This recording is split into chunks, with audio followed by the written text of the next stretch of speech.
Right, guys, my name's Uncle, and I've got a bit of a rant today.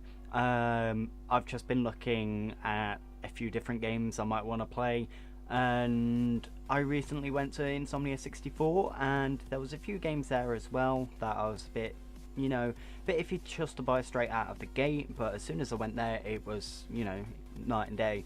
I did want to get these. It's just a matter of time until I get the enough money to do so.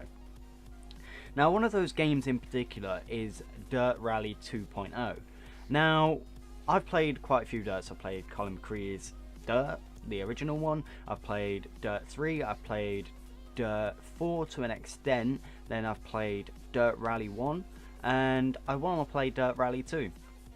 Now, when I was at Insomnia, there was about 8 to 10 almost like simulation setups. So you've got like a 32-inch screen, and then you've got a play seat, and then you've got the Logitech C920s, the Xbox variant though. In fact, I'm not sure it was the Xbox. I think it was PlayStation. Either way, they're exactly the same, just one's for one and one's for the other. And I had quite a few goes on there. Now, first impressions were, especially because I was using the steering wheel, was it's hard. It's insanely hard to get used to. I originally played like a rallycross event, and it was going up this massive hill, and the terrain just changed automatically, like really quickly. You're going on a pavement at one point, and then it's just like straight muddy dirt.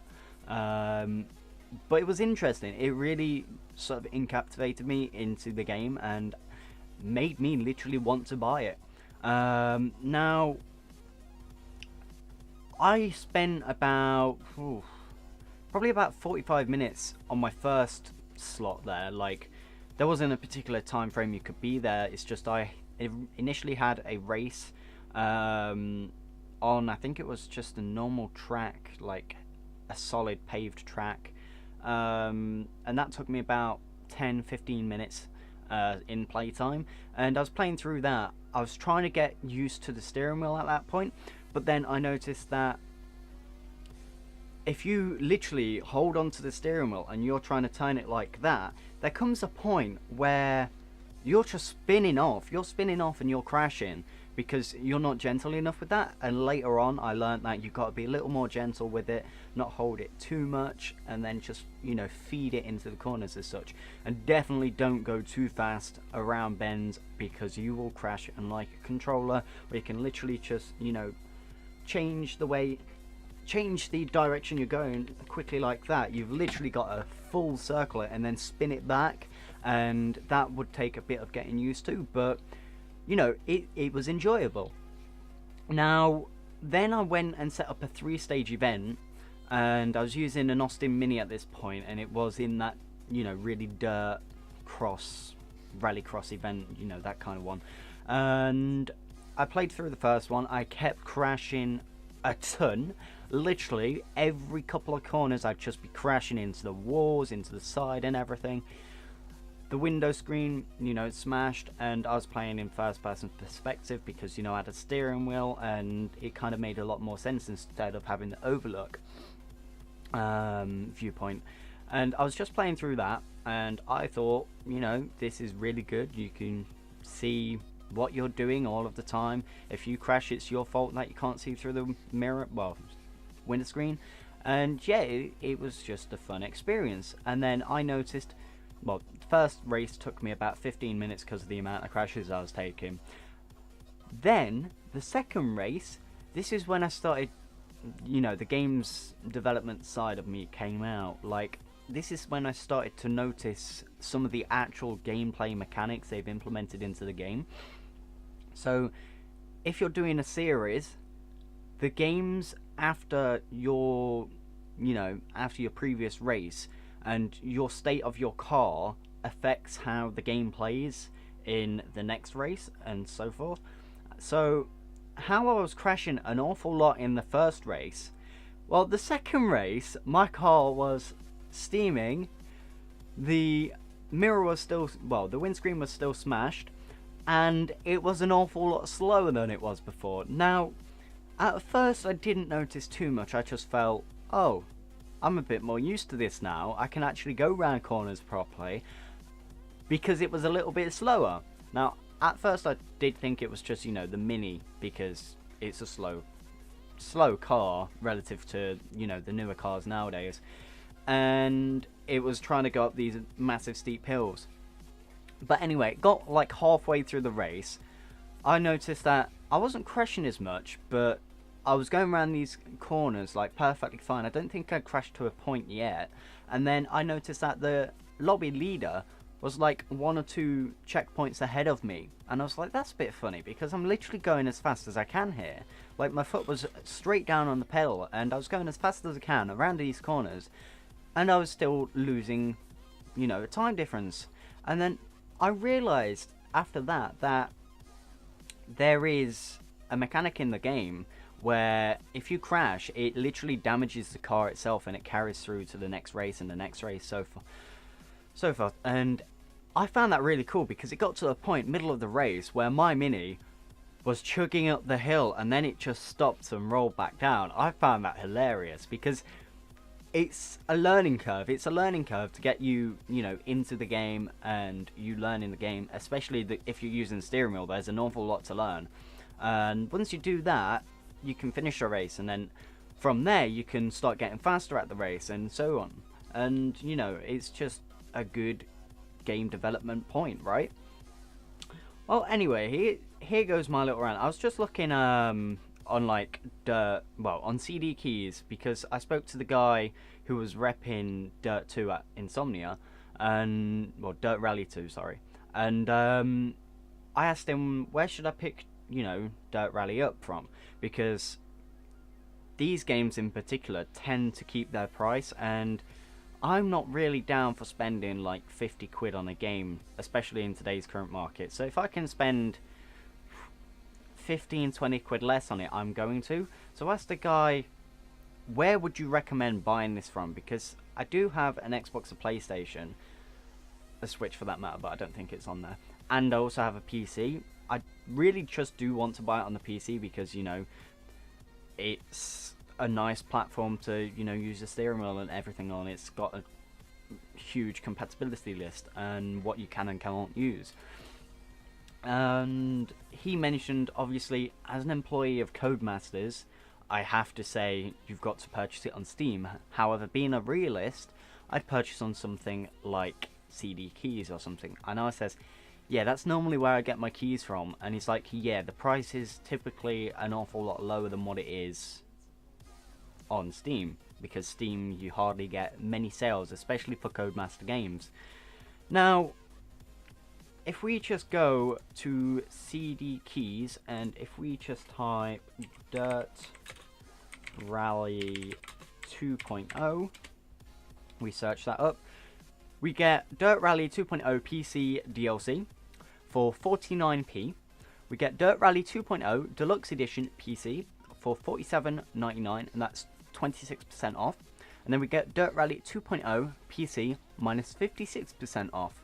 So obviously, typically I'd just buy, you know, the bog standard edition, as 20 quid for a Dirt game is pretty decent. Now, I originally played Dirt 3 and Colin McRae's Dirt, and I think it was Dirt Rally 1 on Xbox 360, and I got those games for literally a couple of quid from the second-hand market down the road.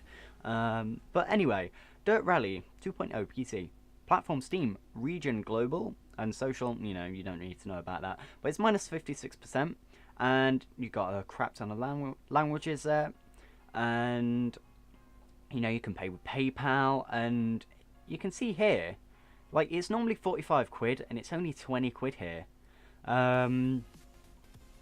So get instant download of Dirt Rally 2 on CD Keys, and then Dirt Rally 2 is about trusting your instincts and controlling the road.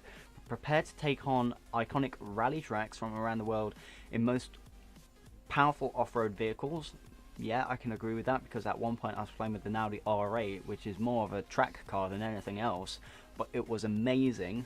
And then with more than 50 vehicles to race across 6 real-life courses, Dirt Rally 2 is the ultimate rally racing game. Now, I'm not one who knows hardly anything about motorsports or anything like that, but what I gather, right, is, I don't know, let's just take a Formula 1 driver for instance. A Formula 1 driver in an event would have normally typically a Saturday and a Sunday in which they'd be racing. The Saturday is typically the qualifier, in which you're racing around the track trying to get the fastest time to see where you end up on the, pole position as such.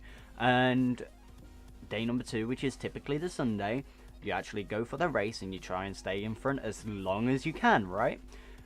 But the player typically knows the layout of the track, and the player typically has experience.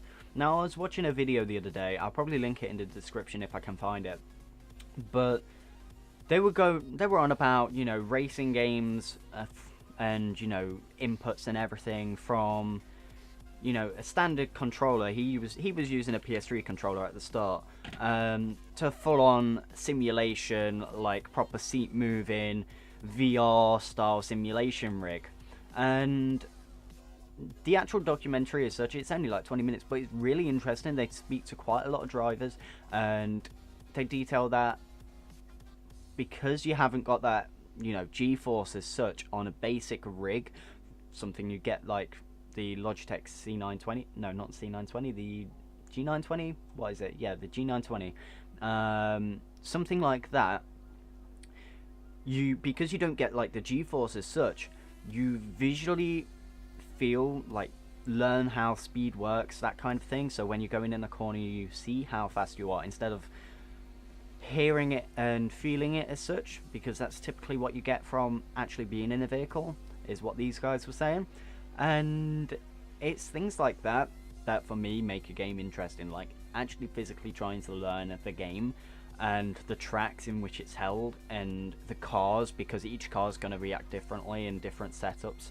For example, let's take Forza Horizon. You can literally set up a car however you want. You can make it so you've got your wheels like that. I can't remember the specific name. And you can make it go as fast as you can, like acceleration wise, but have a shorter top speed, or you can make it go and speed up slower and then have a faster top speed, right? Just typical car shenanigans and all of that. And yeah, it's just something that makes the game fun and something to tweak, right? Well, someone, the typical average Joe who plays games doesn't seem to see all of that, doesn't see all these fun mechanics, the learning curve, none of that. So let's just go on to Steam, because I had a look on Steam after I had a look on CD Keys at this game, and this is where it really started to get to me. So you got Dirt Rally 2.0.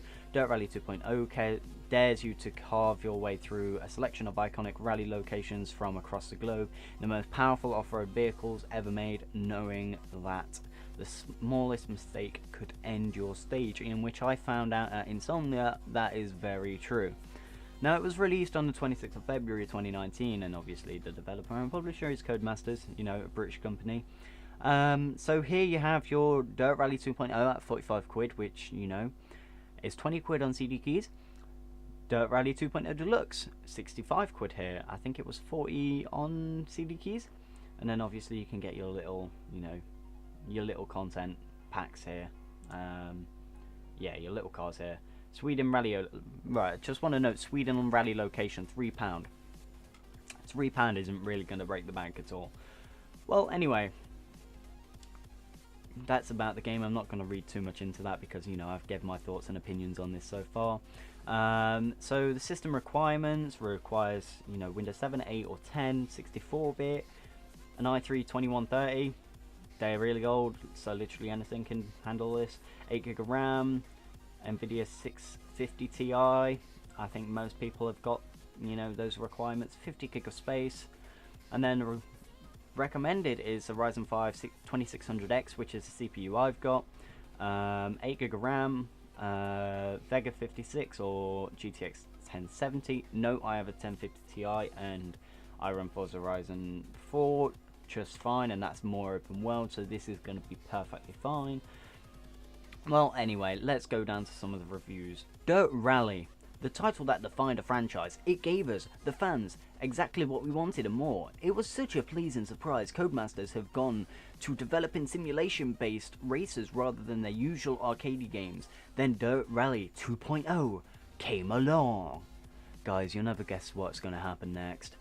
Now, frankly, it does improve upon physics and somewhat graphics and performance. However, it needs a connection to play career mode, and $115 for deluxe when it only has this much content. You know, it's 2019. If you haven't got internet that can, you know, keep a stable connection to a server which requires, you know, less than a megabit per second up and down, then quite frankly, it's not the game developer's problem, it's your problem. Get better internet.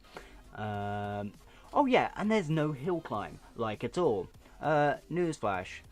Games don't want to do the same thing over and over again. They want something that's going to be unique, you know, something that's not in their previous games. Maybe they'll add it in a DLC, you know. But hey, let's just skip past that completely. Codemasters, what have you become? In an industry polluted by microtransactions and DLC, something, I can't tell the word, you're just fueling the burning fire. Unless you guys remove the need for a connection to play career mode and make the DLC cars free, I honestly can't recommend this. We, as your fans, know that money has to be made, but just imagine if the problems were fixed and the reviews started to flourish with happy customers. Isn't that what truly matters? At the end of the day, I'm really not sure that the business itself, in this case Codemasters Studios, really cares about what people have to say. As long as people are buying the game, then I'm sure that's everything they care about. It's a business at the end of the day. So anyway, unless I quite enjoy this game, but only with an internet connection, then when it cuts out, so does the flow of enjoyment seeping into this game. I want to love this game, I really do, but at its current state, I cannot recommend anyone to purchase it at full price. This is where I also want to say, CD keys, cough cough. CD keys, as you can see, you can get it for, oh, £20. And then any DLC on top of that, you know, if you go back up here, £3 really isn't going to make any difference, you know. Anyway, here's a review on the recently posted, not recommended, 3.4 hours in the last 2 weeks and 13.4 hours on record. What a rip-off. Every other racing game in the last decade has had a snow scenario, e.g. Sweden. The cheeky buggers are now charging for it. What the hell? Vote with your wallet, people. Don't buy this game until it's heavily reduced. Hopefully minimalising profit to Codemasters to dissuade them and others that follow this sort of business model will not be tolerated by gamers. I wouldn't be buying another new Swindle Masters game for some time, if ever.